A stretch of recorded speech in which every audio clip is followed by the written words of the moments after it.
ọjọ́bọ̀ tí í ṣe ọjọ́ Thursday ọ̀sẹ̀ tí a wà nínú ẹ̀ yìí, èyí tí í ṣe ọjọ́ kẹrìndínlọ́gbọ̀n oṣù kẹta ọdún 2026, the 26th of March 2026,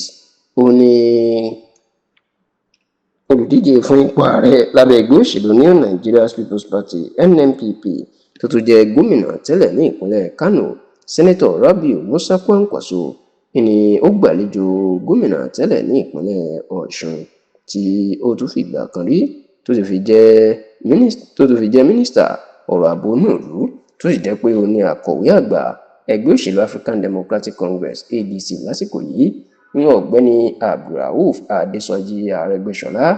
ní Kwankwaso ló gbàlejò Arẹ́gbẹ́ṣọlá nílẹ̀ l'Àbújá tó sì jẹ́ pé táwọn méjèèjì jọ jíròrò bó tilẹ̀ jẹ́ pé wọ́n sọ síta ní tẹlifíṣàn Yorùbá Tòótọ́ ìlàmúwà pẹ̀lú bí àwọn tó súnmọ́ àwọn méjèèjì bó ṣe fi tó tẹlifíṣàn Yorùbá Tòótọ́ létí. kì í ṣe ìròyìn mọ́ pé Kwankwaso ó ní ìyàwó ọ̀ṣìngín ní agbo òṣèlú báyìí tó jẹ́ pé àwọn ẹgbẹ́ òṣèlú alátakò àti ẹgbẹ́ òṣèlú tó ń ṣèjọba All Progressive Congress ó ní wọ́n lè láti darapọ̀ mọ́ wọn bí ẹgbẹ́ òṣèlú APC bí wọ́n ṣe fẹ́ kí sẹ́nẹ́tọ̀ Rabiu Musa Kwankwaso kó darapọ̀ mọ́ wọn nítorí pé ó lẹ́nu púpọ̀ nínú òṣèlú ilẹ̀ Haúsá pàápàá ìpínlẹ̀ Kánò tó ti wá ní ẹgbẹ́ òṣèlú alátakò African Democratic Congress ADC ní làwọn náà sáré kiri pé bí Kwankwaso bá lè darapọ̀ mọ́ ẹgbẹ́ àwọn ìwọ̀ ńlá ní ẹja àwọn gbé yìí ní ẹja ńlá ní ìwọ̀ àwọn gbé yìí tí ó sì ran àwọn lọ́wọ́ láti rí ìbò ní ilẹ̀ Haúsá pàápàá ní ìpínlẹ̀ Kánò tí agbára ẹ̀ tó ti ní agbára jù. ṣá o ní ọjọ́ Thursday ọ̀sẹ̀ tí a wà nínú ẹ̀ yìí òní Kwankwaso ló kéde wípé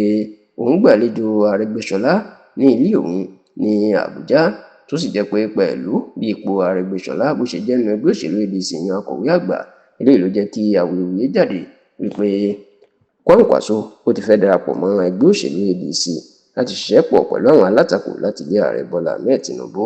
bó ti jẹ́ pé nínú ìkéde tí Kwankwaso ṣe láti jẹ́ káwọn èèyàn mọ̀ pé Arẹ́gbẹ́ṣọlá ń gbàlejò nílé ẹ̀ kò sọ nǹkan tí wọ́n jọ sọ tàbí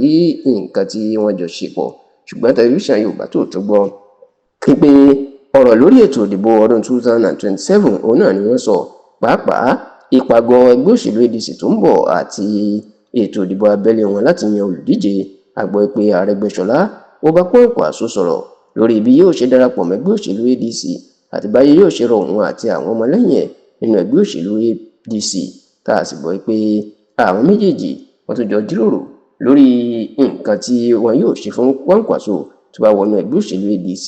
bẹ́ẹ̀ la gbọ́ pé lára nǹkan tó ti gbà fún Kwankwaso ni láti yọ̀ǹda àkóso ẹgbẹ́ òṣèlú ADC ìpínlẹ̀